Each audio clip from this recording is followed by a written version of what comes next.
Welcome to the channel. Don't forget to like, subscribe, and press the bell icon to stay updated with every new story. The sun was bright that morning, but for Adrien Veyron, one of the city's youngest millionaires, the light felt strangely hollow. He sat in his sleek black car outside his estate, his reflection staring back at him. To the world he was untouchable, a man of power, wealth, and status. But in his chest, knowing doubt consumed him. He had been with Cassandra, a woman of dazzling beauty and high society connections, for nearly a year. She was the kind of girlfriend everyone expected him to have, flawless, glamorous, admired at every party. Yet deep inside, Adrien wasn't sure if she loved him or just the fortune that surrounded him. In a bold and almost reckless act, he devised a test that would change his life forever. He told Vivian he had been injured in a car accident and could no longer walk. He would use a wheelchair, hide behind the mask of weakness, and watch closely to see her reaction. Would she stand by him through the darkness, or would her affection vanish without the shine of his wealth and charm? It was a cruel plan, but one he felt desperate to attempt. The first few days were painful. Marcus, dressed in a tailored blue suit, rolled into the grand halls of his mansion with Vivian by his side. At first, she played her role well. She stroked his hair, assured him that he was still the man she adored, and even posed dramatically for her friends' sympathy on social media. But when the cameras were off and the pity party ended, cracks began to show. Her laughter turned sharp, her patience wore thin, and she began avoiding him under the pretense of events and commitments. Marcus could feel her love slipping away, replaced by irritation and thinly veiled disgust. In the background of this cruel stage stood another figure, unnoticed by most, but impossible for Marcus to ignore. Her name was Elena, a quiet maid who had been working at the mansion for only a few months. She wore a crisp purple uniform with grace, and carried herself with dignity that belied her humble position. While Vivian rolled her eyes at the sight of Marcus struggling to reach for his glass of water, it was Elena who gently placed it into his hands. When Vivian excused herself from pushing his wheelchair, it was Elena who guided him through the gardens, her steps steady and her silence comforting. Marcus began to see her in a way he had never seen anyone before. She did not look at him with pity nor with admiration for his wealth. She looked at him like he was human, wounded, vulnerable, but still worthy of respect. In those moments, Marcus felt something stir inside him, something he hadn't felt in years. Days turned into weeks, and Vivian's mask fell completely.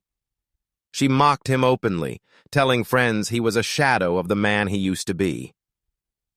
One evening, as they gathered for a lavish party on the mansion's terrace, she laughed loudly, pointing at him as if he were a cruel joke, while her guests joined in with nervous chuckles.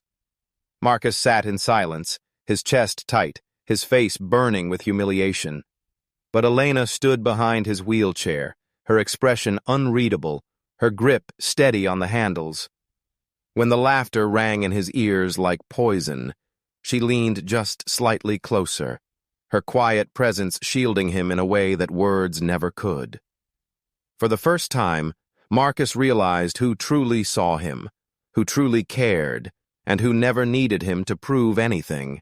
That night, long after the party ended and the glittering guests disappeared, Marcus remained awake in his room. He removed the neck brace, placed it on the nightstand, and stared at his reflection once again. He had his answer about Vivian, but he was left with a bigger question. What was he going to do about Elena?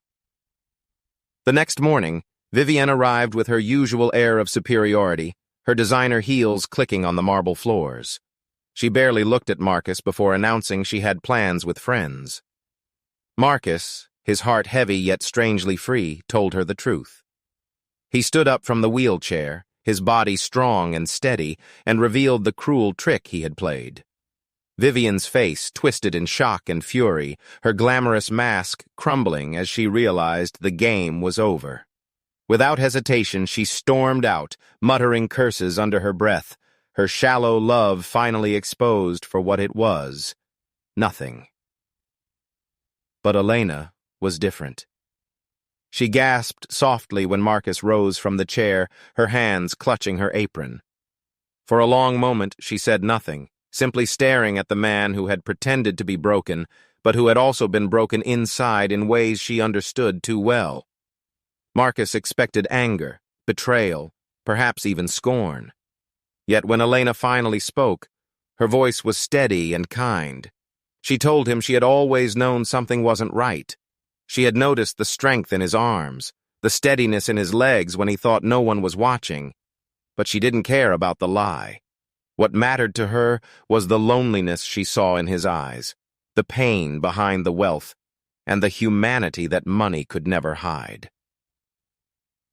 For the first time in years, Marcus felt tears sting his eyes. He confessed that his fear of being unloved for who he truly was had driven him to this desperate act. And Elena, in her quiet way, showed him that love could be simple, selfless, and true. In the weeks that followed, the mansion felt transformed. The parties ceased, the shallow laughter faded, and in its place came the sound of birds in the garden, of footsteps on the marble floors that carried purpose instead of vanity. Marcus found himself spending his days not in the company of socialites, but in the gentle presence of Elena. She told him stories of her childhood, of her struggles, and of her dreams. Dreams she never thought someone like him would care about. But he listened, and more importantly, he cared. Their bond grew in silence and in small gestures. The way she brewed his morning coffee, the way he helped her carry heavy trays despite his wealth, the way they walked together through the rose gardens at dusk. It was not a love born from wealth or power or appearances. It was born from kindness, from respect, and from the quiet miracle of being seen. Months later, Marcus stood once again before his reflection, but this time the man staring back at him was no longer hollow.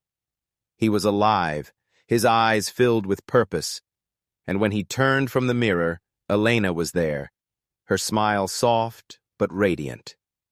They did not need grand declarations or dramatic gestures.